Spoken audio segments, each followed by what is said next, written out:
for this remarkable success.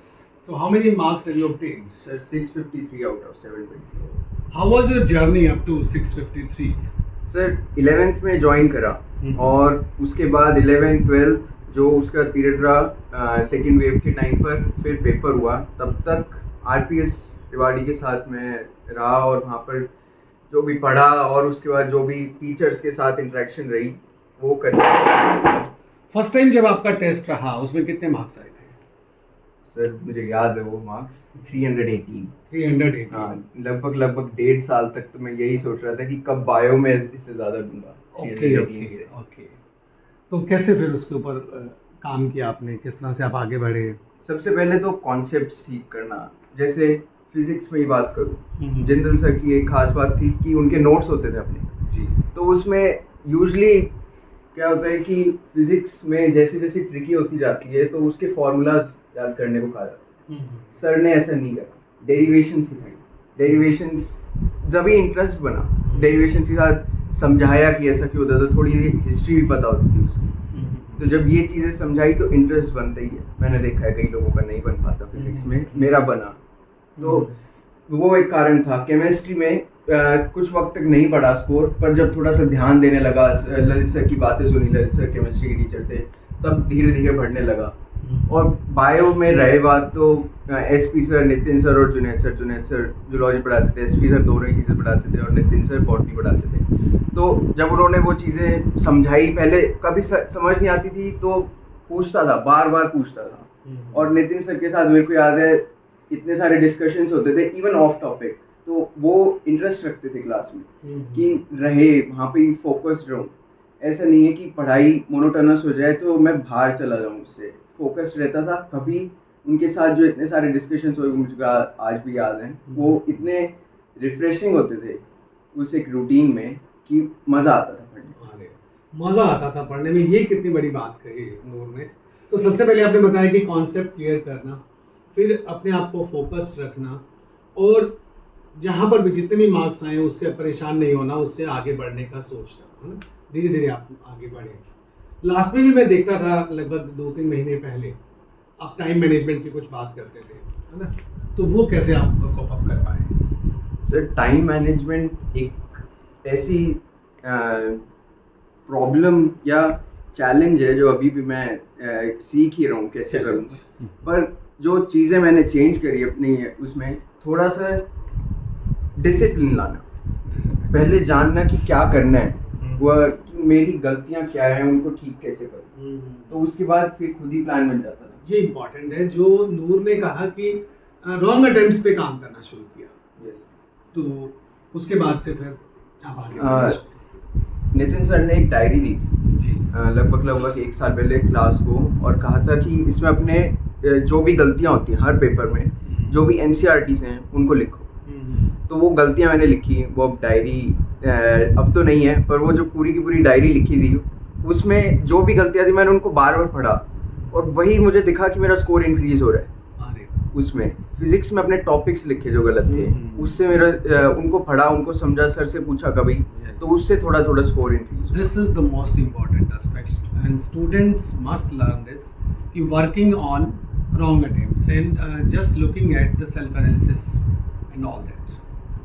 तो आप इस पूरी सफलता का श्रेय किसको देते हैं? सर सबसे पहले पेरेंट्स को, क्योंकि जब मार्क्स कमाते थे या जब शुरू करा था तब सोचा था कि बहुत अच्छा स्कोर आएगा, तब नहीं आ रहा था, सस्टेन नहीं आ रहा था, तब भी उन्होंने कहा कि नहीं करते रहो, कोशिश करते रहो, क्या ज़रूरत है बताओ हमें। एक दूसरी चीज़ कि कभी भी प्रेशर फील नहीं हो। मैंने देखा मेरे दोस्तों में या जो सुनते थे कि प्रेशर बहुत होता है बच्चों पे इसको करने का, तो वो पेरेंट्स या मेरे टीचर्स स्कूल में, मैनेजमेंट, डीन सर, आप H Dhingra sir, CEO sir और मेरे सारे teachers, Jindal sir, Lalit sir, SP sir, Nitin sir, Junaid sir, सब ने कभी वो प्रेशर, वो स्ट्रेस फील नहीं होने दिया कि मैं ऐसी चीज़ कर रहा हूँ जो मैं नहीं कर सकता। बहुत अच्छी अच्छी बातें बताई बेटा आपने।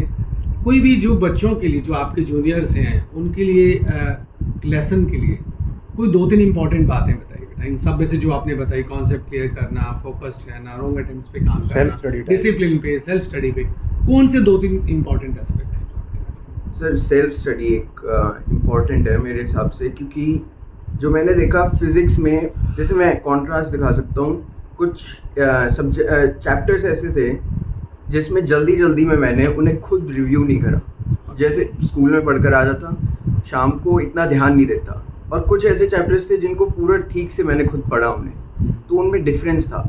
माने कि सेल्फ स्टडी, उसमें मैंने खुद पढ़ा, उन्हें जाना समझा, जो नहीं आता था पूछता सर से, कोशिश करता, सोचता उनके बारे में। मुझे लगता है सोचना ज़रूरी है, क्रिटिकल थिंकिंग जो आज काफ़ी कम मिलती है, वो क्रिटिकल थिंकिंग मेरे को ज़रूरी लगी उस मोमेंट पे, कि सोचना पड़ेगा किसी चीज़ के बारे में, क्वेश्चंस आने चाहिए। मुझे बहुत चीज़ें समझ नहीं आती थी, ये सच बात है कि काफ़ी सारे टॉपिक्स थे ऐसे जो समझ नहीं आते थे, तो जब टीचर से पूछता तब वो समझाते, तो मुझे लगता है वो एक काफ़ी वक्त तक याद रहते थे, रादर दैन कि एक बार सुन लिया और उसके बाद छोड़ दिया उसको। तो ये एक सेल्फ स्टडी।